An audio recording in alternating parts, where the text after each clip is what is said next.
966. We just say is February 22nd, 2023, the second, the date of the Saudi Arabia's National Founding Day, which was just declared as a National Founding Day last year. So this is the second one. And we've talked about the National Founding Day and why it was so notable and so meaningful. It's interesting now we're doing the second because, there'll become a time, Lucian, where this won't be novel anymore. And I guess that's the point. It becomes part of the national narrative. And that's what I find so fascinating about everything that's going on in Saudi Arabia. There's many things we find interesting. We talk about them all the time in the 966, but when you amongst all the giga projects and this and that and the reforms and that, you sort of miss the bigger thing that's going on, and that's the sort of transcending change of perception for Saudis. Vision 2030 is no longer and has not been, and we've had guests on the show like Dr. Mark Thompson and others talk about the psychological impact, the mental impact, the mindset change, and how people identify themselves, how Saudis identify themselves, and it's very much through the perspective of Vision 2030, and it's a fascinating thing to watch as a country become sort of a nation, become sort of the curator of its own narrative, which is what's happening in Saudi Arabia. And I want to go back to something we talked about last year at this time about what a nation is. And, just to give it a definition, it is a cultural, political community that has become conscious of its own coherence, unity, and particular interests. It shares a common myth of origins and descent. Talked about this before, cannot emphasize it enough. A common history, elements of distinctive culture, a common territorial association, a sense of group solidarity. One of the fascinating things about Founding Day is not so much that what's being put forth is a different story about the origins of Saudi Arabia. It's now talking about the origins of the first Saudi state going back to 1727, when Mohammed bin Saud, came into leadership of the Emirate of Diriyah, which is the capital and the ruling center of the day, and created the first Saudi state. This is all fascinating, and you can go through it. But the really interesting thing to me is not that this story is being told, but by who's telling it. And it's very much over these past 5 years, Saudi Arabia sort of claiming their own narrative. And I know this from years and years, and you've seen it too, but from years and years of dealing with Saudi, especially when they come out to the West or they go, they leave their country, of which they have tremendous pride. We know Saudis, good friends of ours. They're very proud of their country. But a lot of times when they're abroad, they're sort of put on their back foot because, the only thing people know about Saudi Arabia is often negative things, oil, terrorism, radical thought, intolerance, these things that have been used to define Saudi Arabia as something. And the thing that's fascinating about what's going on is Saudi Arabia is going, nope, we are defining ourselves. This is our narrative. It's evolving, it's changing. We're proud of it. And we're going to put it out there. And so so like I said, there you could look at this, look at Vision 2030 as, a huge construction project or revamping the regulatory environment. The big thing is changing the mindset. And we've heard so many of our guests talk about this. So when we come to a node like this, a nexus, sort of a linchpin, National Founding Day, which is different, of course, from National Day, which is in September. The Founding Day is a narrative that the Saudis have embraced, and this is our story, and we're telling it. And that's when you sort of become, as I said, by this definition, you become a nation. Yeah, I mean, Richard, this is the big thing this week, really, in Saudi Arabia, because there's a lot to be proud of now, and everybody sort of realizes what's going on in Saudi Arabia, all the changes, all the developments, the progression and the trajectory of what's happening in Saudi Arabia. But this is really cool because this is about the origin and the foundation and the base of everything that's happening now. goes back to its founding. And in America, in the United States, July 4th is pretty much the equivalent of this. And what we're celebrating with July 4th is not just patriotism about what we are doing today as a country and who we are as a nation and how we got here, but how we started.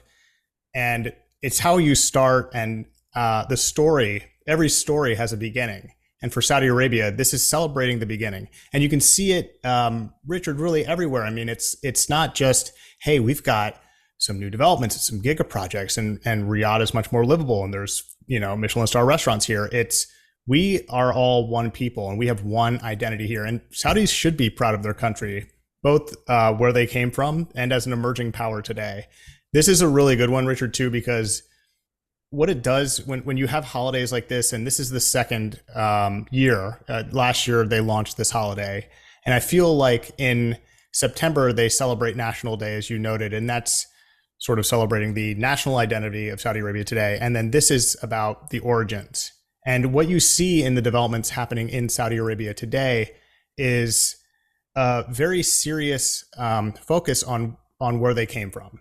And that is coming out in architectural design. It's coming out in master planning. I mean, there's an identity that is worth celebrating and worth taking a moment, or in this case, one day if you're the private sector and 2 days if you're the public sector, into the weekend, and pressing pause on everything, looking around and saying, we're proud of not just where we are or what we're doing today, but where we came from. I think it's really interesting. You mentioned, Richard, Saudis abroad. You know, it's tough for them. I mean, there was tough for them before this to sort of have that identity.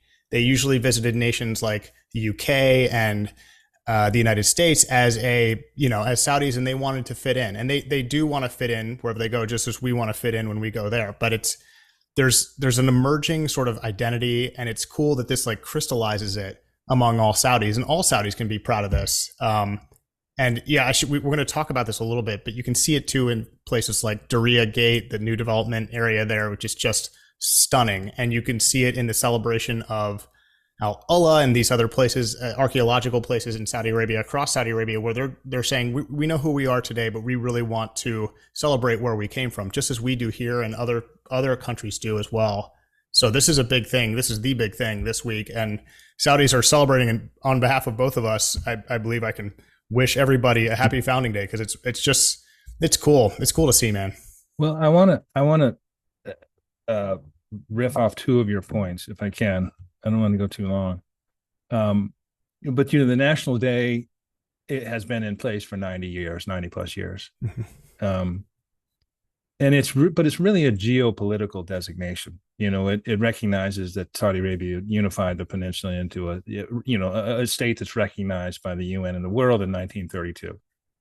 It's an external designation. Obviously, they celebrate it because every country is glad to be recognized as a self-governed territory. The founding day, as we've talked about, goes back much, much farther, and it talks about how we want to be defined. Saudis want to be defined. But also, I want to talk a little bit about Saudis abroad. And I think it's really important, and we both understand this, but any listeners, to understand that Saudis aren't defensive about their country. They love their country, and they're very proud of where they come from. The problem so much is common understanding. And I think of my kids. So I have 3 kids. They, and they're all subjected, like every kid growing up, when you go back to a family event, uncle, aunts, nephews, nieces, whatever, grandparents, whatever, they all go, what are you doing? And they get asked the same question repeatedly. And of course, they're good kids, so they want to be responsive and engaged and stuff. But, it's tough when you don't have a good story. It's tough if you dropped out of school, or you got into a fight, or, you're not feeling good about your job, or you have difficulty in a marriage. You know what I mean? Your story isn't very good. And when you have to repeat it all the time to an audience that is only partially interested. And this is what I'm saying so much about when a Saudi goes abroad now, and we saw it. We did a report last year about a Karma research study. Karma is like a PR and data and media monitoring group that talked about how from 2021 through the first quarter of 2022, global media 2030, Vision 2030, for the first time, was the most frequently cited topic for global media. So what I'm saying now is if the Saudis abroad, there is a theme. There is something that people can attach to. Oh yeah, we're reforming, we're moving ahead, we're doing these amazing things. The economy is booming, it's diversifying. Vision 2030. These are the story's fun to tell right now. You don't have to be defensive about any of this. And I guess that's a little bit of real world, environment, real world, just a reality for everybody. And that's why I say it's just a fascinating process to see them create their own story, agree on their own story, like the narrative, and share the narrative. And this story is a story of an improbable nation, which is very similar to the United States. I mean, we are a very large country, the United States, with many different and a very diverse, they call it the melting pot. I mean, different races, different originating national countries from, immigrants, and really, I mean, people in Seattle and New York and Florida and Chicago. People are very different in the United States, but we share the identity of being American. And very similar to that in Saudi Arabia, I mean, you had the unification of many different tribes who all now see each other as other Saudis instead of members of a different tribe. And that's so cool. And that's very improbable. If you were to look back in time and say, hey, this is going to happen, all these people are now going to be one nationality, one group of people. And, good on them, man. I mean, this is great and worth celebrating. So there will be some commentator that said, you white guys, I just want to add to your comment. It would be similar if the Native Americans ran America. You know what I mean? Because obviously one of the things about Saudi Arabia is that it was never conquered. I mean, Riyadh was raised at one point, but it was never colonized. Yes. It's his own, Bedouins, nomads. They're the people who are obviously Jeddah and the coast are cosmopolitan, but the country is their own, and they've been there, and so there are similarities for sure. Some similarities, yes. But I just want to make sure yeah. we're not missing some, because somebody will rightfully say, hey, wait a second now. Richard, a good one. And we both wish everyone a happy founding day in Saudi Arabia. It's really cool to see. Very cool to see also the Ministry of Culture is putting out on Twitter and other social networks all the stuff going on in Saudi Arabia. You've got, festivals and celebrations, large and small. So if you're there, if you're local in Saudi Arabia, if you are a Saudi, if you're a visitor in Saudi Arabia, there's a lot to do and see over the next few days. This will run until Sunday. It's a 4-day holiday if you're in the public sector. And then, so it's very, very cool time to be there and very exciting. So, and all those people who subscribe to the Sustuk Review know all this already. Indeed, we're just repeating ourselves to those people. And but you're exactly right, Richard, because all week we've been sort of talking about this. This is a huge deal.